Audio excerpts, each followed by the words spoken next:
Joe Trippi is a former campaign manager for Howard Dean and a Fox News contributor, and Scott Jennings is a former special assistant to President Bush, I knew him well, and a former advisor to Senate Majority Leader Mitch McConnell. Let me start with you then, Scott, since I botched your open. When it comes to Republicans and President Trump reaching out to Democrats, do you think there are any Democrats who are going to be willing to work with him on health care, even if that were what the White House was thinking? Well, they don't really have an incentive to do it, although there are 12 Democrats in the House that represent districts carried by President Trump last year. So politically, they may be more inclined to have a conversation. The reality is, Dana, we now essentially have three parties in the House. Democrats who smartly stuck together. You have Republicans, about 200, and then the rest are these Freedom Caucus guys who formed a coalition with the Republicans to elect Paul Ryan the Speaker, but now have joined a coalition with Nancy Pelosi to form a blockade of the Trump agenda. And so what Donald Trump has to find is about 15 folks that he can deal with who will take yes for an answer. That's what was likely most frustrating to the president, is he was ultimately dealing with people who can't take yes for an answer. So if you could find a few Democrats that would, it would have the dual benefit of helping pass a bill and also make it a bipartisan accomplishment, which is an important thing. Would President Trump be pushing on an open door with Democrats, Joe? No, I don't really think so. Look, I think if it was about fixing Obamacare, there'd be plenty of Democrats that would be willing to try to find ways to do that. But if not about a repeal, and even if it was repeal and replace, I mean, if repeal's in the language, there's no way that that's going to happen. And I think, you know, in reality, I don't really understand the logic of the strategy that the White House is employing with Ryan talking about working with Democrats, that I don't think any Democrats are going to be there on repeal. And then at the same time, the president and the White House, you know, sort of going to war with the Freedom Caucus and sort of, you know, putting them, they're not going to go anywhere either. So I don't see how it gets put back on the burner with the strategy that the White House and Ryan are employing right now. Let me ask you about that, Scott, with the president saying, okay, Freedom Caucus, like, this is on you. And he's even threatening possible primaries for them in the 2018 elections. Are those effective threats to the Freedom Caucus?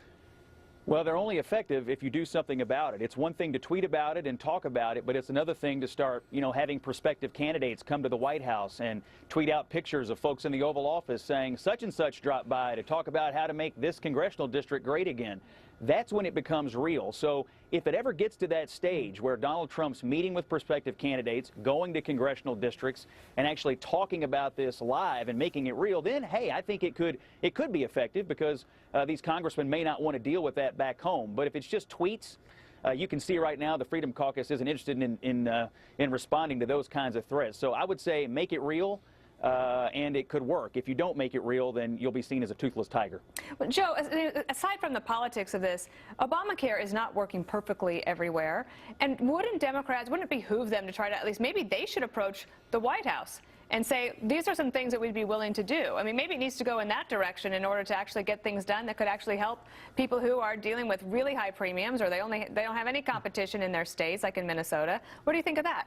No, I mean, I think that's right. I think that the Democrats have been saying for quite a while that there are problems with Obamacare that they really want to fix, but they so far sort of were left out as the administration went, you know, with the majority in the House and the Senate doing it, you know, the way they wanted to do it, or Ryan wanted to do it. Who knows now? But so I think, you know, maybe some point in the future Democrats might come forward and try to reach out to the administration. But again, that'll be a fix. And the problem you've got is that's not what the president promised. The president promised, you know, repeal and replace on day one. He would get it, you know, to the Congress and ask them to come up with a bill. And that's not happening. And I don't see how he gets repeal and replace by going after the Freedom Caucus. I mean, one of the things that's going on is certainly the president's very popular in those Freedom Caucus districts, but in most of those districts, the Freedom Caucus member ran ahead of the president. They're more popular, and their position with their constituents is more popular than the plan that only had 17% support nationwide. So I don't even know if making it real and bringing opponents to the White House and trying to take it to them in the district is a wise strategy if you really want to try to get some kind of fix. It may well be working with Democrats to fix it and not repeal and replace it. But let me ask Scott about that, because the Freedom Caucus really had been in opposition to President Obama, and they were effective from their perspective in doing so. So now you have a situation where the President of the United States, President Trump, is saying, I want to change the incentive structure here. I'm saying that this is not going to be, we can't continue to deal with this situation as it is, because then our entire agenda will get stalled, including the things people want, like tax reform. So, I mean, what do you think of that? Would it be smart for the House Freedom Caucus to say, maybe we've got to step off the gas here and try to work with the president, or we're going to get nothing done? Well, it would be smart, because I think the interpretation I took away from the election in November was that voters flipped the keys to the Republicans and put them fully in charge of the government because they're tired of incrementalism. They're tired of talking. They're tired of getting up to the brink of doing something and then seeing nothing happen. And that's what happened on this health care issue. So I think Donald Trump is quite popular among Republican primary voters. I think he's even more popular among Republican primary voters in rural districts where a lot of these guys come from. And if you think it was going to be hard to get to a health care fix with these folks, imagine trying to do tax reform or spend $1 trillion on infrastructure or whatever they want to spend. It's going to be even harder to get that done. We could be heading into a midterm with very few accomplishments other than Neil Gorsuch going to the Supreme Court, which is terrific. But is that enough? Is that enough to satisfy the voters who rejected incrementalism in the last election? I would submit that it's not, and that's why Donald Trump's got to find some out-of-the-box tactics here to either get the Freedom Caucus in line or find a few Democrats he can deal with, because I don't think we want to go into a midterm with very little to show for what we promised the American people in 2016. All right, a last question to my friend Joe. Would the Democrats work with President Trump or Republicans in the House or Senate to get tax reform done?